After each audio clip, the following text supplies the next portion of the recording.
இடத்துல எல்லாம் நம்ம விவசாயம் செஞ்சிட முடியாது. பாலைவன மணல் அதனாலதான் வெறும் மணலாவே இருக்கு. செழிப்பா விவசாயம் செய்ய மண்ணுக்கு எப்படி பக்குவம் முக்கியமோ அதே மாதிரிதான் மனசுக்கும் பக்குவம் ரொம்பவே முக்கியம். பக்குவமான மனசால வாழ்க்கைய பசுமையாக மனதோடு பேசலாம். வாங்க தொடர்பு கொள்ள 0443063294 0443042277. இன்னைக்கு நம்ம நிகழ்ச்சிக்கு மனநல மருத்துவர்கள் மோகன்ராஜ் மற்றும் ஸ்ரீ பிரதாப் வந்திருக்காங்க. ரொம்ப மகிழ்ச்சி நீங்க நிகழ்ச்சிக்கு வந்தது. டாக்டர், இப்போ இருக்கிற இந்த ஜெனரேஷன்ல பாத்தீங்கன்னா வந்துட்டு இந்த கூட்டு குடும்பம் அப்படிங்கிற ஒரு விஷயமே இல்லாம போயிடுச்சு. அப்படி தனியா இருக்கும் போதும் அந்த ரிலேஷன்ஸ்குள்ள பிரச்சனை அந்த மாதிரி எல்லாம் வந்துகிட்டே தான் இருக்கு. மெயினா மாமியார் மருமகள் அந்த மாதிரி விஷயம் இன்னுமே போய்கிட்டு தான் இருக்கு. அது வர்றதுக்கு என்ன காரணம்? இப்பயுமே மாமியார் மருமகள் தனி குடும்பமா இருக்கும்போது என்ன பிரச்சனை, போன் ஒண்ணு இருக்கு. அதனால சாதாரணமா மருமகள் சொல்றது என்னன்னா, நல்லாதான் வருவாரு, போன் வரும், போன்ல பேசுவாரு, அதுக்கப்புறம் மாறிடுவாருன்னு. சோ உங்களுக்கு கூட தான் இருந்து ப்ராப்ளம் பண்ணோன்னு இல்ல. என்ன ஆகுதுன்னா, எல்லா மாமியார் மருமகளும் இல்ல. நான் முன்னாடி ஒரு தடவை இதை பத்தி பேசியிருந்தோம். அதாவது நிறைய அம்மாங்களுக்கு தன்னுடைய அந்த பழைய காலத்துல அவங்களுக்கு அங்கீகாரம் இல்ல, அவங்களோட மாமியார் ஆட்சி செஞ்சாங்க. சோ அவங்க பையங்களை விடுறதுக்கு ரொம்ப பயப்படுறாங்க. பசங்களை அப்படியே கைக்குள்ளேயே போட்டிருக்கணும். அதாவது ஒரு மாமியார் எந்த அளவுக்குன்னு சொன்னா, காலையில இப்பவும் ஆபீஸ் போற பையனுக்கு ஊட்டி தான் அனுப்புறாங்க. அந்த வைஃப் கேக்குறாங்க என்ன நடக்குதுங்கன்னா, இல்ல ஊட்டி விடாட்டி அவன் அவசரமா போயிடுவான், அந்த அளவுக்கு கையில போட்டு வச்சிருப்பாங்க. சோ அவங்களுக்கு என்னன்னா, எப்படியாவது பையன் நம்மளை விட்டு போக கூடாதுன்னு நினைச்சு இந்த மாதிரி பண்றாங்களே தவிர, அவங்க எதை மறந்துடுறாங்கன்னா, மருமகள் சந்தோஷமா இல்லாட்டி மகனோட சந்தோஷமும் அங்க இருக்க போறது இல்ல. அதை மறந்துடுறாங்க. மகன் சந்தோஷமா இருக்கணும், ஆனா மருமகள் சந்தோஷமா இருக்க கூடாதுங்கிற தாட் எல்லாருக்கும் இல்ல, சில மாமியார்களுக்கு இருக்கு. வருத்தத்தக்கதுதான். அதே மாதிரி என்ன ஆகுதுன்னா, வர மருமகள்களும் அந்த கண்ணத்தோடு தான் வராங்க. மாமியார் எப்படி இருப்பாங்களோ தெரியாது, மோசமா இருப்பாங்க, அவங்க நடவடிக்கை எடுக்க முன்னாடி நம்ம எடுக்கணும். அந்த மாதிரி ரெண்டு சைடுமே ஒருத்தருக்கு ஒருத்தர் சந்தேகத்தோடு பார்த்து அதனாலேயே நிறைய இடத்துல கெட்டு போகுது. இப்போ நம்ம கூட சென்னையில இருந்து கணேஷ் இணைப்புல இருக்காரு. வணக்கம் கணேஷ். Hi madam. நான் ஆக்சுவலா யூஎஸ்ல ஒர்க் பண்ணிட்டு இருந்தேன். எனக்கு என்ன ஆச்சுன்னா, ஹெல்த் ரிலேட்டடா சில ப்ராப்ளம்ஸ் இருக்கு அப்படின்ட்டு கொஞ்சம் டயக்னோஸ் பண்ணாங்க. உடனே எனக்கு என்ன ஆச்சுன்னா, அதனால ஸ்ட்ரெஸ் ரொம்ப அதிகமாகி I went into a deep depression. எந்த அளவுக்கு டிப்ரெஷன் போச்சு அப்படின்னா, எனக்கு இந்த சிவியர் ஹார்ட் பால்பிடேஷன்ஸ், அப்புறம் ஹார்ட் பிளாஷஸ் இந்த மாதிரி எல்லாம் வர ஆரம்பிச்சது. அப்புறம் காலையில அழ ஆரம்பிச்சேன்னா நைட் வரைக்கும் அழுதுட்டே இருப்பேன். அதுக்கப்புறம் அங்கிருந்து நான் சென்னைக்கு டிராவல் பண்ணி வந்துட்டு இப்போ சென்னையில நாங்க செக் பண்ணும்போது எந்த ப்ராப்ளமும் இல்ல. அந்த ஹெல்த் ரிலேட்டட் ப்ராப்ளம்ஸ் எல்லாமே சால்வ் ஆயிடுச்சு. பட் இந்த டிப்ரெஷன் மட்டும் என்ன ஆச்சுன்னா, என்னை விட்டு போவே இல்லை, அப்படியே இருக்கு. நான் என்ன ரீசன்க்காக அழறேன்னு தெரியல, பட் அதே மாதிரி காலையில இருந்து ஈவினிங் வரைக்கும் அழுதுட்டே இருந்தேன். அப்புறம் இப்போ சைக்காலஜிஸ்ட் லேட்டஸ்டா பார்க்க ஆரம்பிச்சேன். அவர் என்ன டயக்னோஸ் பண்ணாங்க அப்படின்னா, he said I have some major depressive disorder அப்படின்னு சொல்லிட்டு எனக்கு மெடிசன்ஸ் கொடுக்க ஆரம்பிச்சிருக்காங்க. ஐ திங்க் இந்த மெடிசன்ஸ்லாம் ரொம்ப ஹை டோசேஜ்ல இருக்கு. என்னால காலையில இருந்து ஈவினிங் வரைக்கும் ஆக்டிவாலாம் இருக்க முடியல. சாப்பிட்டுனா தூங்கிடுவேன். நல்லா ரெஸ்ட் எடுத்துட்டே இருக்கேன் ஆக்சுவலா. சோ 3 வீக்ஸா போயிட்டு இருக்கு அந்த மெடிசன். சோ அப்புறம் last week he reduced the dosage. கொஞ்சம் டோசேஜ் குறைக்கலாம் அப்படின்னு குறைச்ச உடனே திரும்பி இந்த டிப்ரெஷன் எனக்கு வந்துருச்சு. Again I started trying from the morning to evening. So எனக்கு என்ன கொஸ்டின்னா, இந்த டிசீஸ் இட்ஸ் கியூரபிளா? ரெண்டாவது, என்னாலே இதை ஃபைட் பண்ணி வெளியில வர முடியுமா? Do I really need support from psychiatrist அப்படின்றத என்னோட கொஸ்டின். ஏன்னா I have to travel back to US soon. உங்களுக்கு என்ன வயசாகுது கணேஷ்? எனக்கு 31. சரி doctor Sri. Married and I have a 2 years old kid. சரி. இதுல நான் 2 விஷயம் சொல்லிக்க விரும்புறேன். முதல்ல, எப்பவுமே நீங்க நம்முடைய பிசிக்கல் ஹெல்த், உடல் நலம் பாதிப்பு ஏற்பட்டால் அது மனநலத்தையும் பாதிக்கிறதுக்கு நிறைய வாய்ப்புகள் இருக்கு. சோ உங்களுக்கு இந்த டிப்ரெஷன் வர்றதுக்கு ஒரு காரணம் உங்களுடைய உடல்நிலையில் ஏற்பட்ட ஒரு சில பிரச்சனைகளாக இருக்கலாம். சோ நீங்க நல்ல விஷயம் என்னன்னா, உடல்நிலையில நீங்க மீண்டு வந்துட்டீங்க. ஆனா உங்களுடைய மனநிலை பிரச்சனை டிப்ரெஷன் உங்களுக்கு இன்னும் இருந்துட்டு இருக்கு நீங்க சொல்றீங்க. அதாவது மனசோர்வு நோய். இதுல வந்து முதல்ல வந்து மனசோர்வு நோயின்றது ஒரு சில நேரங்கள்ல வந்து சில பேருக்கு ஒரு சில வாரங்கள் இருக்கலாம், ஒரு சிலருக்கு ஒரு சில மாசங்களும் அது இருக்க வாய்ப்பு இருக்கு. இப்ப நீங்க மருத்துவர் அணுகிருக்கீங்க, மாத்திரைகள் எடுத்திருக்கீங்க, ஆனா வந்து மாத்திரை வந்து நிறுத்தும் போது உங்களுக்கு வந்து திருப்பியும் அந்த டிப்ரெஷன் சிம்டம்ஸ், அழக்கூடிய தன்மை இதெல்லாம் அதிகமாயிருக்கு. அது என்ன சொல்லுது அப்படின்னாக்கா, ஒரு சிலவர்களுக்கு மாத்திரை வந்து ரொம்ப முக்கியம் அவங்க ட்ரீட்மெண்ட்ல. சோ டிப்ரெஷன் ஏன் ஏற்படுது அப்படின்னு ஒரு காஸ் பாத்தீங்கன்னா, நம்முடைய பிரெயின்ல ஏற்படக்கூடிய கெமிக்கல் இம்பேலன்ஸ், கெமிக்கல் மாற்றங்களால ஏற்படக்கூடியது ஒரு இம்பார்ட்டன்ட் ஃபேக்டர் டிப்ரெஷன்ல. சோ உங்களுக்கு அந்த கெமிக்கல் தேவைப்படுது போல் இருக்கு. சோ அதனால நீங்க மாத்திரை மருந்துகளை திருப்பியும் ஸ்டார்ட் பண்ணி எடுத்துக்கணும். நான் முதல்ல சொன்ன மாதிரி சில நேரங்கள்ல வந்து பல மாசங்கள் ஆகலாம் உங்களுடைய டிப்ரெஷன் நீங்க வெளியில வர்றதுக்கு. சோ நீங்க தொடர்ந்து மாத்திரையை எடுத்துக்கொள்வது மிக மிக முக்கியம். நீங்க யூஎஸ் போறேன்னு சொல்றீங்க, யூஎஸ் போனீங்கனாலும் என்ன மாத்திரை சாப்பிடுறீங்க அப்படின்ற அங்க டாக்டருக்கு காமிச்சீங்கன்னா அவங்களுக்கு ஃபர்தரா அவங்க அதிக டோஸ் தேவையா என்னன்றது மாத்தி கொடுக்க முடியும். சோ தட் வில் பி ஒரு இம்பார்ட்டன்டான ஒரு விஷயம். ரெண்டாவது கவுன்சிலிங், அதாவது சைக்கலாஜிக்கல் சப்போர்ட், மன ரீதியா சில சப்போர்ட் உங்களுக்கு தேவைப்படுது. சோ அதுக்கு வந்து நீங்க ஒரு மன ஆலோசகரை பாக்குறது பெட்டர். அது ஒரு அடிஷனல் சப்போர்ட்டாகவும் இருக்க வாய்ப்பு இருக்கு. கணேஷ், டாக்டர் சொன்ன ஆலோசனைகள் எடுத்துக்கோங்க. இப்ப நீங்க எடுத்துக்கிற மாத்திரைகளை நீங்க தொடர்ந்து எடுத்துக்கலாம். அது போக ஒரு மனநல ஆலோசகரையும் அணுகுனீங்கன்னா இந்த பிரச்சனையில இருந்து நீங்க எப்படி வெளியில வர்றது அப்படிங்கறதுக்கான தீர்வு அவங்க உங்களுக்கு வழங்குவாங்க. அடுத்ததா சுஜி நம்ம கூட இணைப்புல இருக்காங்க. வணக்கம் சுஜி. நான் சுஜி பேசுறேன். சொல்லுங்க.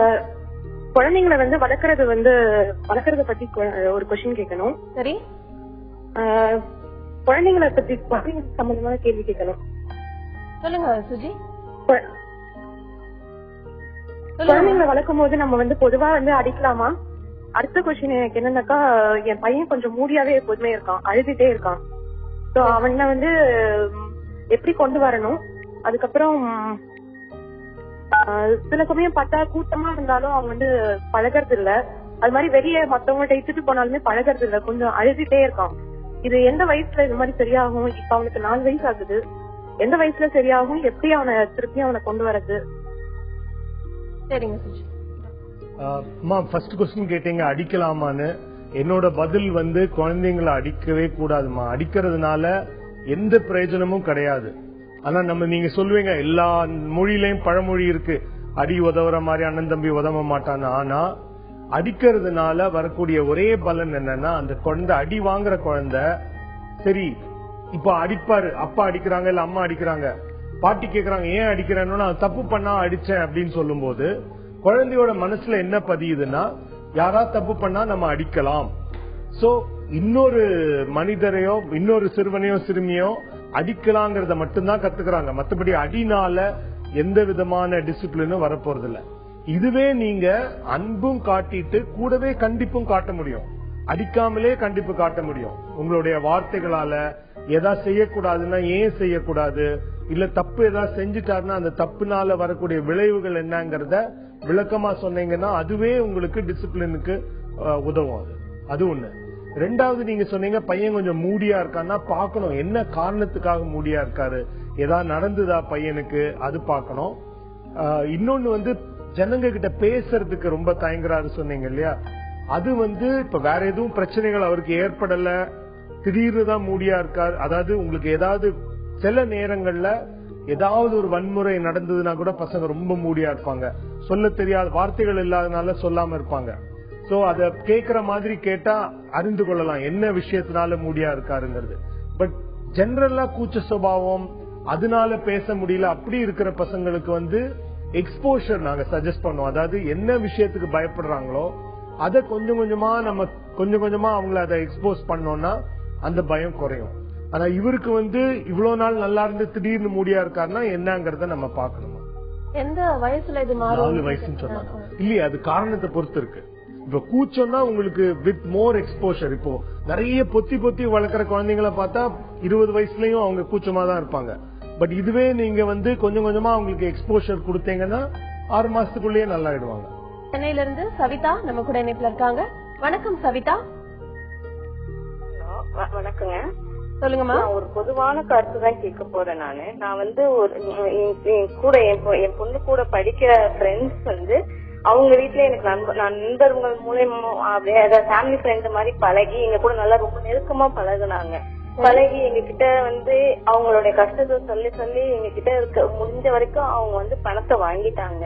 சரி, வாங்கி அதான் தரேன், எனக்கு இது மாதிரி எல்லாம் இருக்கு அப்படி இருக்குன்னு சொல்லிட்டு ஆக்சுவலா வந்து எங்களுக்கு வந்து லவ் மேரேஜ், எங்களுக்கு வந்து யாருடைய சப்போர்ட்டும் இல்லாததுனால எங்களுக்கு வந்து அவங்களோட நிலைமை அந்த மாதிரி இருக்கு. நாங்க பட்ட கஷ்டங்கள்லாம் எங்களுக்கு மீறி இருக்காங்க, எங்களுக்கு உதவ யாருமே இல்லையே, நம்மளால முடிஞ்ச ஹெல்ப் பண்ணணும் அப்படின்னு சொல்லி அவங்களுக்கு நாங்க நிறைய ஹெல்ப் பண்ணோம்.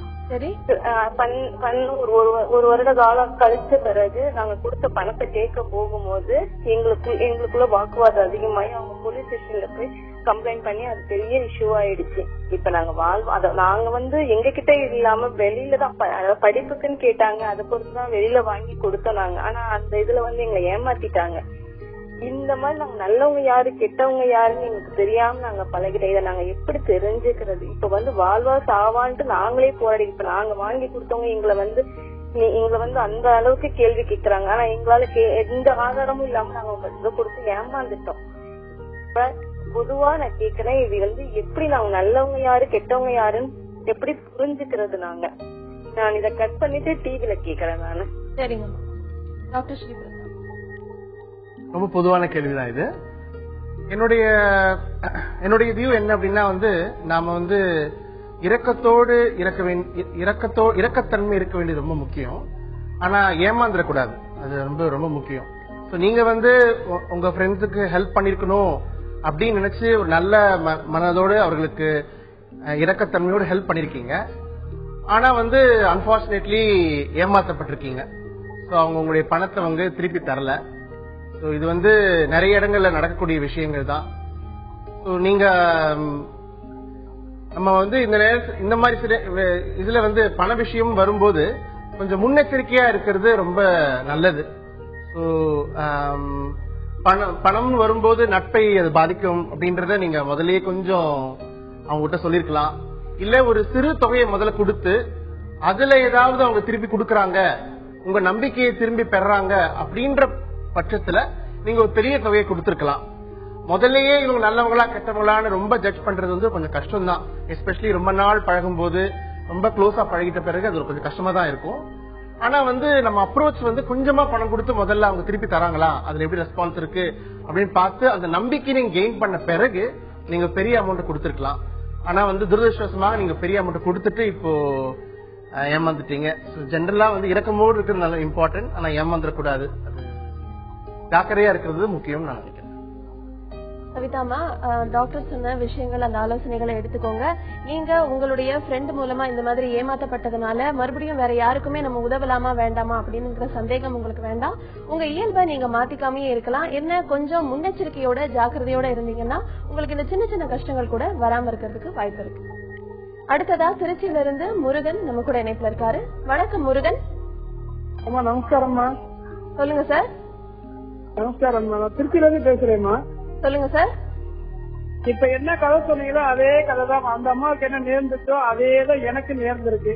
சரி, இதுக்கு இந்த தந்தி டிவி மூலியமா எனக்கு என்ன பரிகாரம் பண்றது எனக்கு என்னன்னு தெரியல. ஒண்ணு ஏதாவது சாப்பிட்டுட்டு செத்துடலாமா, இல்ல இதுக்கு தண்டனை ஏதாவது கடவுள் கொடுப்பாரா அப்படிங்கறது எனக்கு ஒண்ணும் தெரியலமா. சரிங்க சார், உங்க பிரச்சனை என்னன்னு நட்பா பழகிக்கிட்டு பணத்தை புடிங்கிட்டு ஏமாத்துறதுக்கு ஒரு கும்பல் இருக்கு. சரி, இதுக்கு போலீஸ் துறையும் துணையா இருக்குமா? சரி, போலீஸ் துறை இதுக்கு துணையா இருக்கு. போலீஸ் வக்கீல் இதுக்கு துணையா இருக்கிறாங்க. இதுக்கு மீறி நம்ம யார்கிட்ட போய் என்ன செய்ய முடியும், என்ன யார்கிட்ட போய் கேட்க? சட்டமும் தெரியல, நான் படிக்கல, சட்டம் தெரியல, வழி தெரியல. அவங்க இணைப்புல சொன்னாங்க அதே முந்தின இவங்கள மாதிரிதானே. அதுக்காக அதாவது முன்ன 2 கொஸ்டினுமே சேர்த்து எடுத்துக்கிட்டோம்னா நல்லவங்க யாரு கெட்டவங்க யாருன்னு சொல்ல முடியுமான்னு அது ரொம்ப கஷ்டம். ஏன்னா நல்லவங்க கெட்டவங்கன்னு யாருமே கிடையாது. நான் நம்புறது நம்ம எல்லாருமே நம்ம கிட்ட நல்ல விஷயங்களும் இருக்கு, கெட்ட விஷயங்களும் இருக்கு. எது ரொம்ப ஓங்கி இருக்குங்கிறது தான் முக்கியம். சிலவங்களுக்கு என்ன ஆகும், கெட்ட விஷயம் நம்ம பண்ணுவோம், அதுக்கப்புறம் நமக்கு கொஞ்சம் மனசு உறுத்தும், அதுக்கப்புறம் அந்த கெட்ட விஷயத்த பண்ண மாட்டோம். அந்த வகையில குற்ற உணர்வு நம்மள எல்லாரையுமே செதுக்கி நல்லவங்களா மாத்துது. சிலவங்களுக்கு குற்ற உணர்வு இருக்காது அவ்வளவா. சோ அவங்களுக்கு அந்த குற்ற எண்ணங்களே, அந்த கெட்ட எண்ணங்களே தான் மேலோங்கி நிக்கும்.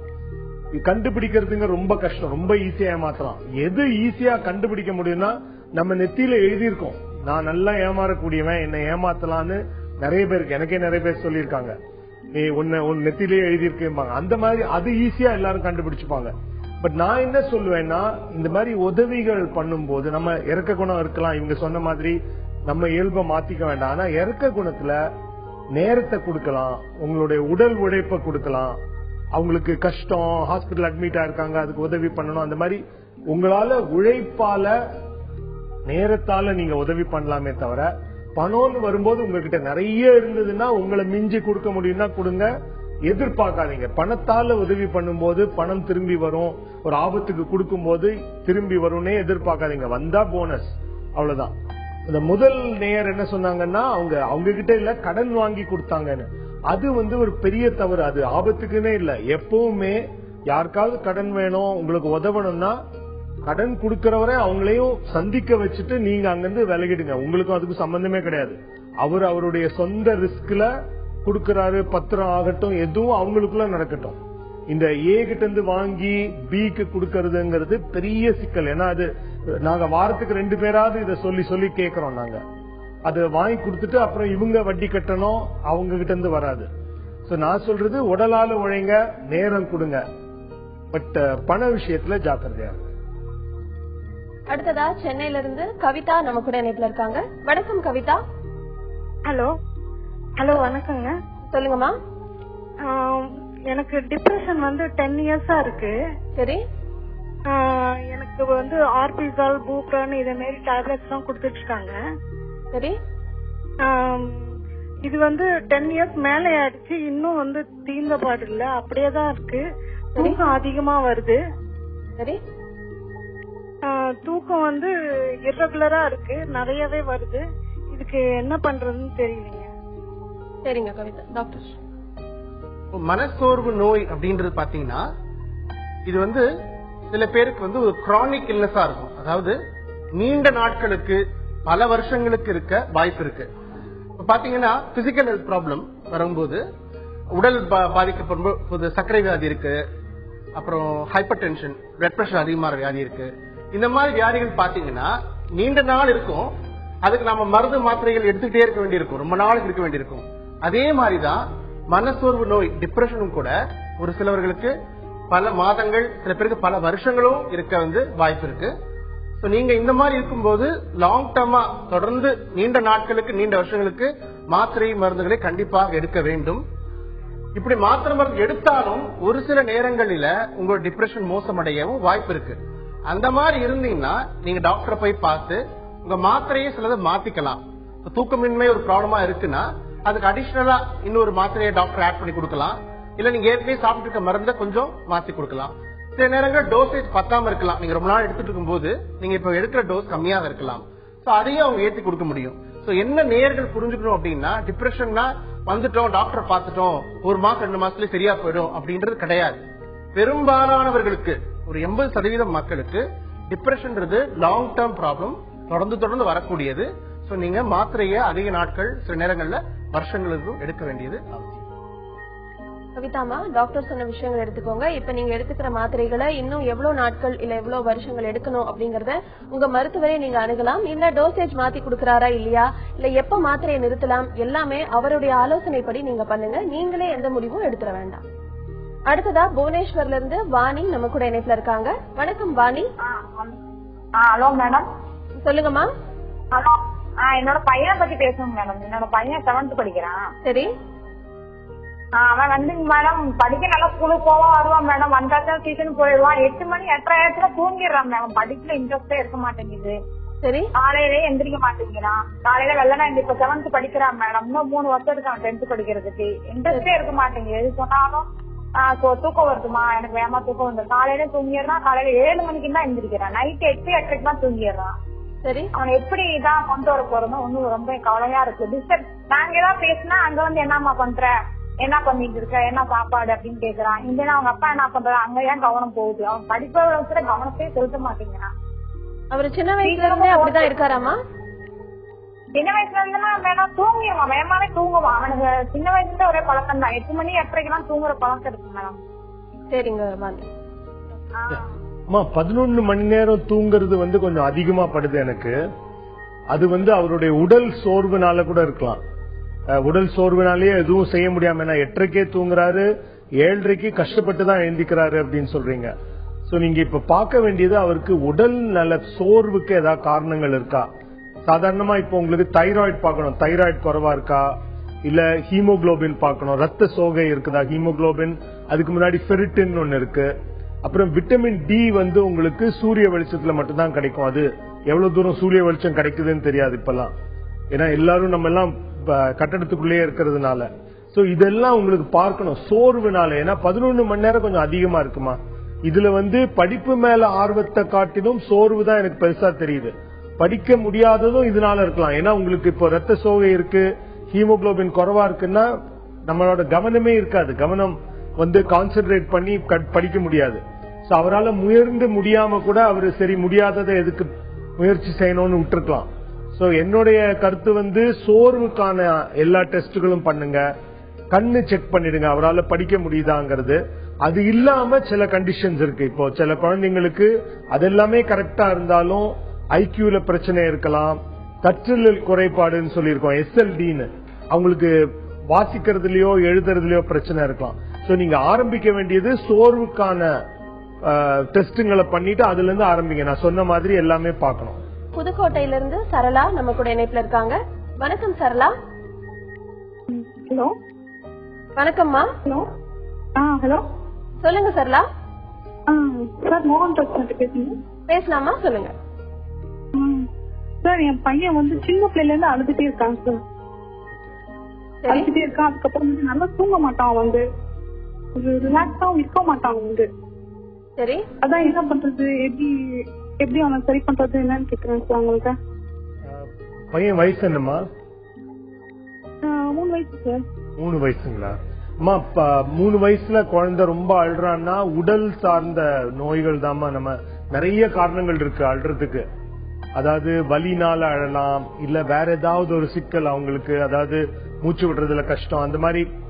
அதாவது உங்களுக்கு ஒரு குழந்தை மருத்துவர்கிட்ட போய் பாத்தீங்கன்னா அவங்க முழுசா பாத்துருவாங்க.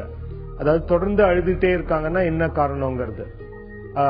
மனசெலவுலங்கிறது உங்களுக்கு சின்ன குழந்தைங்கள்ல எப்ப வரும்னா, தாய் தந்தை கூடவே இல்ல, அந்த மாதிரி இருந்தாங்கன்னா 2 பேருமே வேலை செய்யறாங்க, யார்கிட்டயோ விட்டுட்டு போறவங்களும் நிறைய கவனம் செலுத்தல, அந்த மாதிரி இருந்தாலும் குழந்தைங்க கொஞ்சம் அழுதுட்டு இருப்பாங்க.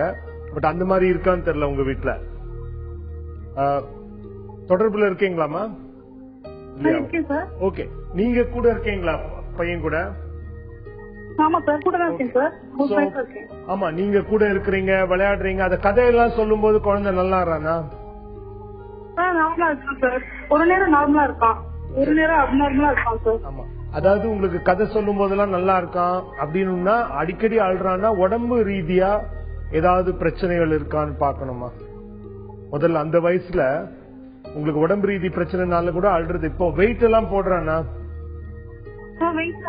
சாப்பிடுறான், வளர்ச்சி எல்லாம் நல்லா இருக்கு இல்லையா? சரி, நீங்க நிறைய கவனம் செலுத்துங்க. அதாவது 2 பேருமே நிறைய கூட விளையாடுங்க, கதை சொல்லுங்க, நிறைய விஷயங்கள் காட்டுங்க.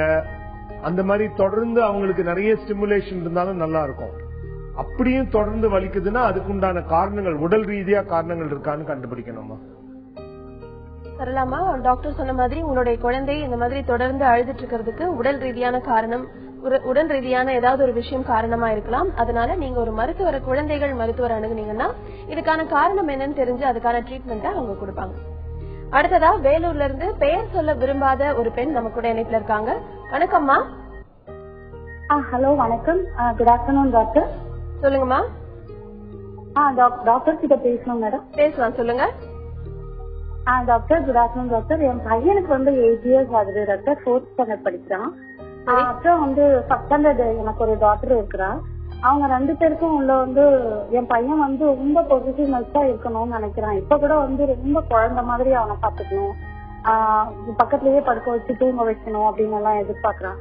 பாப்பாக்கு என்னோட டாக்டருக்கு ஏதாவது எக்ஸ்ட்ராவா ஒண்ணு நான் ஏதாவது பண்ணிட்டேனாலும் உடனே ஒரு மாதிரி மூட் அவுட் ஆகுறான். நீங்க பாப்பாக்கு தான் பண்றீங்க, எனக்கு எதுவுமே பண்ண மாட்டேன்றீங்க அப்படின்னு சொல்லி ரொம்ப ஃபீல் பண்றான். அதுக்கப்புறம் வந்து ஸ்டடீஸ்ல வந்து அவனுக்கு இன்ட்ரெஸ்ட் இருக்கும்போது நல்லா படிச்சு நல்லா மார்க் எடுப்பான். ஒரு சில நேரத்துல வந்து கொஞ்சம் ரிசர்வ்டா இருக்கிறான், பேச மாட்டான், சரியா சாப்பிட மாட்டேன்றான், அந்த மாதிரி பண்றாங்க சார்.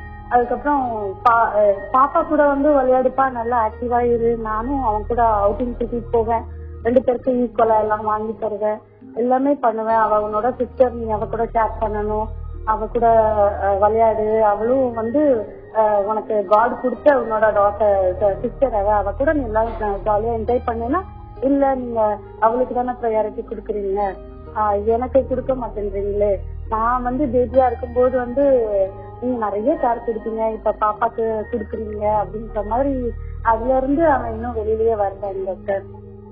சரிங்கம்மா. அவனை எப்படி கேர் பண்ணலாம், எப்படி அவனை ஹேண்டில் பண்றது அப்படின்னு சொல்ல முடியும். மகனோட வயசு என்ன? அவனுக்கு வந்து இப்ப 8 years டாக்டர், 8.5 years ஆக்சுவலா. உங்க குழந்தை, உங்க டாக்டர் வயசு என்ன? பொண்ணோட வயசு என்ன? என் பொண்ணுக்கு வந்து இப்ப 5 years ஆகுது டாக்டர். 3 years டிஃபரன்ஸ் 2 பேருக்கும். இப்ப வந்து குழந்தைகள் வந்து வீட்டுல வந்து ஒரு குழந்தைக்கு மேல இன்னொரு குழந்தை இருக்கும்போது அவர்கள் இடையே வந்து கேப் பிட்வீன் த இயர்ஸ், அதாவது ஒரு குழந்தைக்கு இன்னொரு குழந்தைக்கு கேப் இருக்கும்போது கம்மியாக இருந்ததுன்னா முதல்ல குழந்தை வந்து நம்ம அட்டென்ஷன் 2வது குழந்தைக்கு கொடுக்கும்போது அந்த குழந்தை கொஞ்சம் ஏங்குறதுக்கான வாய்ப்புகள் கொஞ்சம் அதிகம் தான். ஒரு சில நேரங்களில் பாத்தீங்கன்னா 2-3 குழந்தை இருக்கும்போது ஒரு குழந்தைக்கு இன்னொரு குழந்தை மேல ஒரு சின்ன ஒரு ஜெலசியோ இதோ வரும். அதுதான் நாங்க சிப்ளிங் ரைவல்ரி அப்படின்னு சொல்லுவோம். அதாவது சிப்ளிங்ன்றது ஒரு குழந்தை இன்னொரு குழந்தை, 2 குழந்தைங்க இருந்தா ரைவல்ரி, அவங்களுக்குள்ளார ஏற்படக்கூடிய சில பிரச்சனைகள். இது வந்து கொஞ்சம் அதிகமா இருக்கும் எப்போனா ஒரு குழந்தைக்கும் இன்னொரு குழந்தைக்கும் இடைவெளி கம்மியாக இருக்கும் போது. 3 வருஷம்ன்றது ஆவரேஜ் தான், பட் சம்டைம்ஸ் அதுவே கூட கம்மியான கேப்னு சொல்லலாம். அந்த மாதிரி இருக்கும்போது உங்க அட்டென்ஷன் முதல் குழந்தைக்கு நீங்க அட்டென்ஷன் கொடுத்துட்டு இருந்துட்டு இப்போ 2வது குழந்தைக்கு அட்டென்ஷன் கொடுக்கும் போது அந்த குழந்தைக்கு என்னடா நம்ம அம்மா அப்பா நம்ம மேல அட்டென்ஷன் காட்டலையோ அப்படின்னு ஒரு ஏக்கம் இருக்க வாய்ப்பு இருக்கு. நீங்க வந்து எது பண்ணாலும் எந்த விஷயங்கள் பண்ணாலும் 2 குழந்தையையும் ஈக்குவலா ஒரே மாதிரி பண்றது ரொம்ப இம்பார்ட்டன்ட். 2 பேருக்கூடையும் டைம் ஸ்பெண்ட் பண்றது, ஈக்குவலா டைம் ஸ்பெண்ட் பண்றது இம்பார்ட்டன்ட். முதல் குழந்தை ரீஅஷூர் பண்றதும் ரொம்ப முக்கியம். எனக்கு 2 பேருமே முக்கியம், நீயும் முக்கியம் அவளும் முக்கியம், 2 பேரும் அட்டென்ட் பண்ணும் அப்படின்னு குழந்தைக்கு கொஞ்சம் எடுத்து சொல்றதும் கொஞ்சம் முக்கியம். ஏதாவது பொருள்கள் வாங்கி, நீங்க சொன்னீங்க பொருள்கள் வாங்கி தரும்போது நாங்க 2 பேருமே வாங்கி தரோம்னு சொல்லி. சோ அது வந்து பொருள் விஷயம் இல்லாம இமோஷனல் லெவலையும் அன்பு காட்டக்கூடிய விதத்திலையும் ஒரே மாதிரி இருக்கணும். கண்டிப்பாக இருக்கும்போது 2 குழந்தை கொஞ்சம் கண்டிப்பா இருக்கிறது பெட்டர். ஒரு குழந்தைய ரொம்ப அடிக்கிறதோ கண்டிப்பா இருக்கிறது, இன்னொரு குழந்தை அந்த மாதிரி இல்லாம இருக்கும்போது இந்த குழந்தை வந்து அந்த மாதிரி ஃபீல் பண்றதுக்கு வாய்ப்பு இருக்கு. ஆனா இதெல்லாம் வந்து பாத்தீங்கன்னா ஒரு ஏஜ் தாண்டும் போது குழந்தை வந்து கொஞ்சம் வயசு அதிகமாக குழந்தை அண்டர்ஸ்டாண்ட் பண்ணிக்கும். தங்கச்சி இருக்காங்க, தம்பி இருக்காங்க, அம்மா அப்பா வந்து அவங்களுக்கும் இது பண்ணணும் அப்படின்னு சொல்லிட்டு they will grow out of it. So நீங்க கொஞ்சம் வெயிட் பண்ணி தான் ஆகணும். ஒரு 10 வயசு 12 வயசு ஆகும்போது they can come out of it. So நீங்க ரொம்ப பயந்துக்க வேண்டியது இல்ல. ஆனா இப்போ 2 குழந்தைகிட்டையும் நீங்க ஈக்குவலா டைம் ஸ்பெண்ட் பண்றது ரொம்ப முக்கியம். ஆனா இமோஷனல் லெவல் அண்ட் முதல் குழந்தை இன்னும் அதிகமாவே கொஞ்சம் ரீஅஷூர் பண்ணா பெட்டரா இருக்கும் நான் ஃபீல் பண்றேன். இதுல இருந்து வித்யா நம்ம கூட இணைப்புல இருக்காங்க. வணக்கம் வித்யா. வணக்கம் மேடம். Good afternoon doctor. ஆக்சுவலி என் பையன் வந்து டிப்ரெஷன் இருக்குன்னு சொல்லிட்டு டாக்டர் சொன்னாரு. அவனுக்கு ஓசிடியும் ரொம்ப சிவியரா இருக்கு. இது 2க்கும் ட்ரீட்மெண்ட் எடுத்துட்டு இருக்கோம். அந்த மெடிசன்ஸ் 8 months சாப்பிட்டு இருக்கான். அவன் ஆக்சுவலி இந்த இயர் போர்டு எழுதணும், 12th படிக்கிறான். படிப்புல வந்து கான்சென்ட்ரேட் பண்ண மாட்டேங்கிறான். சும்மா கை கழுவுறது, குளிக்கிறது, திருப்பி ஏதோ அழுத்து இருக்கிறதும், பிரஷ் பண்ணதுக்கு ஒரு ½ an hourக்கு 3 பேஸ்ட மாத்தி எவ்வளவு லேட் ஆனாலும் அதை பத்தி கவலை இல்ல. ஆனா 3-4 times பிரஷ் பண்ணணும், ½ an hour குளிக்கணும், நிறைய தடவை கை கழுவணும், அதெல்லாம் பண்ணி லேட்டா போறான் டெய்லி ஸ்கூலுக்கு. இதனால எனக்கு ரொம்ப டென்ஷனா இருக்கு. அவனை ஹேண்டில் பண்றதே கஷ்டமா இருக்கு. ஆல்ரெடி லாஸ்ட் இயர் எழுத வேண்டியது அவன் எழுதல. என்னால முடியாது, எனக்கு கான்பிடன்ஸ் இல்ல, நான் ஃபெயில் ஆயிடுவேன். ஆக்சுவலி நல்ல பொட்டென்ஷியல் இருக்கு. 11th வரைக்கும் ரொம்ப எக்ஸலன்ட் மார்க்ஸ் வாங்கினான். 11th 10th இருந்து இந்த ப்ராப்ளம் இவனுக்கு இருக்கு. சோ என்ன 2 கொஸ்டின்னா, இந்த மாத்திரைகள் எல்லாம் நிறுத்தினா இந்த ப்ராப்ளம் திருப்பியும் வந்துருமா? இது எவ்வளவு நாள் கண்டினியூ பண்ணும்? அப்புறம் இவனுக்கு படிக்கிறது எதுக்கு இந்த மாதிரி சொன்ன பேச்சு கேட்க மாட்டேங்கிறான். திருப்பி நான் சொல்லும் போது ரொம்ப இரிட்டேட் ஆறான். நீ சொல்லிட்டே இருந்தீன்னா நான் படிக்க மாட்டேங்கிறான். இந்த மாதிரி இருக்கும்போது இவங்களை எப்படி ஹேண்டில் பண்றதுன்னு எனக்கு தெரியல. எனக்கு ஒரு ஃபியரும் இன்செக்யூர் ஃபீலிங்கும் இருக்கு. இந்த வருஷமாவது இவன் எழுதுவானா, இந்த பாஸ் ஆயிடுவானா இந்த மாதிரி ஒரு பயம் இருக்கு. ஆனா அதை அவன் புரிஞ்சுக்க மாட்டேங்கிறான். அவன் ஈஸி கோயிங்கா இருக்கான். சரிங்க. நீங்க சொன்னீங்க டிப்ரெஷன் மனசோர்வு இருக்குது, கூடவே ஓசிடி இருக்குங்கிறது. ஓசிடி வந்து நேயர்கள் தொடர்ந்து கேட்கறவங்களுக்கு தெரிஞ்சிருக்கும். சில எண்ணங்கள் திரும்ப திரும்ப வரும். அந்த எண்ணம் வேண்டாம் வேண்டாம் நினைச்சாலும் திரும்ப திரும்ப வரும். இப்ப ஒரு எண்ணம் வந்து என் கை அழுக்கா இருக்கு, இல்ல பல்லு அழுக்கா இருக்கு, தெரியும் அழுக்கா இல்லன்னு இருந்தாலும் என்ன எண்ணம் திரும்ப திரும்ப வரும்போது அந்த எண்ணத்தினால வரக்கூடிய அந்த டென்ஷனை குறைக்கிறதுக்காக அவங்க கை கழுவாங்க, இல்ல பல் தேய்ப்பாங்க. கொஞ்ச நேரம் கழிஞ்சு அது திரும்ப எண்ணம் வரும்போது திரும்பவும் பண்றாங்க. இதுல வந்து மாத்திரைகள் வந்து மனசோர்வுக்கும் சரி ஓசிடிக்கும் சரி ஒரே மாதிரியான கெமிக்கல் மாற்றங்கள் நம்ம மூளையில ஏற்படுது. செரட்டோனின் அப்படின்னு ஒரு கெமிக்கல் வந்து ஒரு வழித்தடத்துல 2 நரம்புகளுக்கு நடுவுல இருக்கிற அந்த செரட்டோனின் கொஞ்சம் குறைவா இருக்கும். அதனால சில நேரங்களில் நாங்க ஒரே மருந்தை கூட உபயோகிப்போம் ரெண்டுக்குமே. நிறைய பேருக்கு நல்லா ஆயிடும் உங்களுக்கு 2 வாரத்துல இருந்து 6 வாரத்துக்குள்ள. பட் சிலவங்களுக்கு நல்லா ஆகாட்டி கொஞ்சம் கொஞ்சமாக மருந்தை கூட்டுவோம், இல்ல கூட ஒரு மருந்தை ஆட் பண்ணி உங்களுக்கு நல்ல குறைவாகிறதுக்கான வாய்ப்புகள் நிறைய பேருக்கு இருக்கு. பட் இப்போ 11th 12th இருக்காருன்னா நாங்க அவ்வளவு சீக்கிரமா நிறுத்த சொல்ல மாட்டோம். ஏன்னா என்ன பண்ணுவோம்னா கம்ப்ளீட்டா நல்லா ஆயிட்டா, இப்ப நீங்க சொல்றதுபடி இன்னும் கம்ப்ளீட்டா நல்லா ஆகல, கம்ப்ளீட்டா எந்த விதமான நோயும் இல்லை, சிம்டம்ஸும் இல்லை, அறிகுறிகளும் இல்லைன்னு ஆனதுக்கு அப்புறம் என்ன பண்ணுவோம்னா கொஞ்சம் கொஞ்சமா அந்த மருந்தை குறைப்போம். குறைக்கும் போது பிரச்சனை இல்லைன்னா அப்படியே 2-3 மாசத்துக்கு ஒரு தடவை கொஞ்சம் கொஞ்சமா குறைக்கலாம். பட் குறைக்கும் போது பிரச்சனை வந்ததுன்னா இன்னும் கொஞ்சம் அதிகமான டோஸ், பழைய டோஸ் தேவைன்னு அர்த்தம். கொஞ்சம் கொஞ்சமா குறைப்போம். அதுவும் இந்த மாதிரி படிப்பு நடுவுல இருக்கும்போது நாங்க நார்மலா அந்த கோர்ஸ் முடிக்கிற வரைக்கும் நிறுத்த சொல்ல மாட்டோம், குறைக்க மட்டும்தான் முயற்சிப்போம் அந்த நோய் கம்ப்ளீட்டா இல்லைன்னா. அது இல்லாம கூட உங்களுக்கு மனநல ஆலோசகரோட உதவி, சைக்கோதெரப்பியும் உபயோகமாகும் நிச்சயமா ரெண்டுக்குமே. ஏன்னா இது வந்து உங்களுக்கு படிக்க முடியாதது காரணம் அந்த கழுவுறது மட்டும் இல்ல, சில எண்ணங்கள் கூட திரும்ப திரும்ப எண்ண சுழற்சி சொல்லுவோம் இல்லையா, திரும்ப திரும்ப எண்ணங்கள் வேண்டாம் வேண்டாம் வேண்டாம்னாலும் வரும். அதனாலயும் நிறைய டைம் போயிடும். அது வந்து குறையலன்னு அர்த்தம். நீங்க மருத்துவர்கிட்ட கேட்டீங்கன்னா அவங்க திரும்பவும் மருந்துல ஏதாவது மாற்றம் பண்ணணுமா இல்ல கூட்டணுமாங்கிறது சொல்லுவாங்க. நிச்சயமா குறைக்க முடியும் இதை. வித்யாமா, நீங்க உங்களுடைய மகனை இப்ப எந்த மருத்துவர்கிட்ட கூட்டிட்டு போறீங்களோ அவங்க கிட்டே கூட்டிட்டு போயிட்டு இந்த மாதிரியான பிரச்சனைகள் இருக்கு, இதுக்கு மேற்கொண்டு என்ன பண்ண முடியும் அப்படின்னு கேட்டு பாருங்க. இதுக்கான மாற்று வழி இல்ல இதுக்கு என்ன பண்ண முடியுங்கிறத அவங்க உங்களுக்கு சொல்லுவாங்க.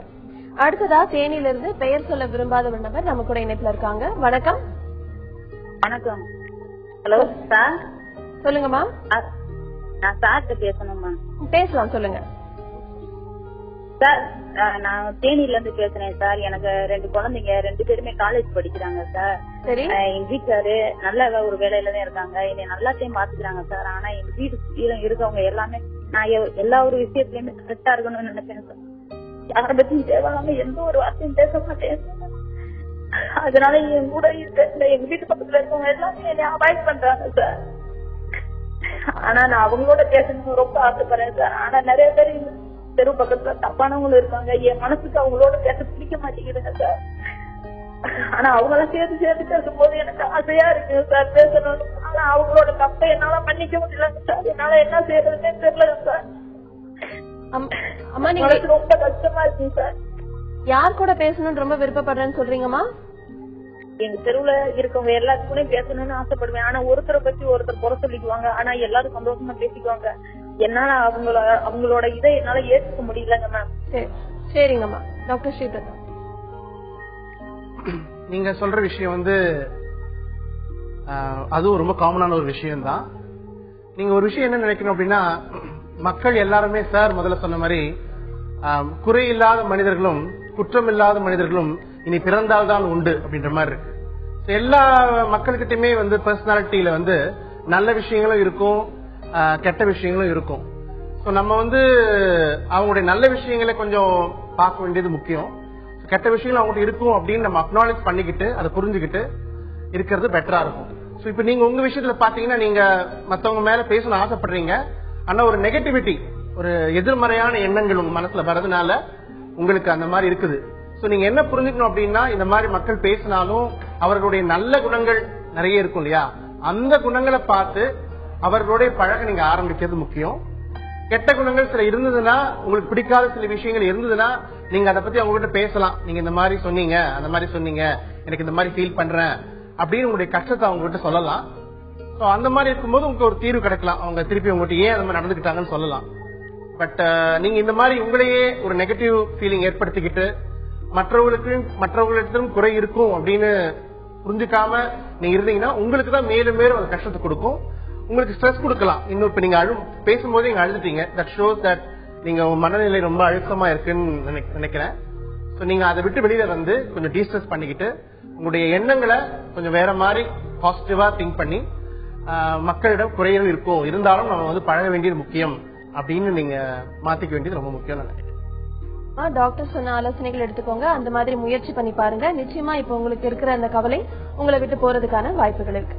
நம்ம நிகழ்ச்சிக்கு வந்து நேர்களோட கேள்விகளுக்கு ஆலோசனைகள் வழங்குனீங்க. நன்றி டாக்டர் மோகன்ராஜ். நன்றி டாக்டர் ஷிப். நம்ம வாழ்க்கையில எவ்வளவோ ஏற்றத்தாழ்வுகள் வந்தாலும் அதை நம்ம மன தைரியத்தாலையும் தன்னம்பிக்கையாலையும் எதிர்கொண்டு நம்மளோட வாழ்க்கைய நாமளும் நிக்காம நகர்த்திக்கிட்டு இருக்கணும். நிக்காம நகர்ற வாழ்க்கையில நம்ம தேங்கிடாம இருக்க தொடர்ந்து மனதோடு பேசலாம். மீண்டும் சந்திக்கும் வரை உங்களிடமிருந்து விடைபெறுவது அன்புடன் ரேவதி.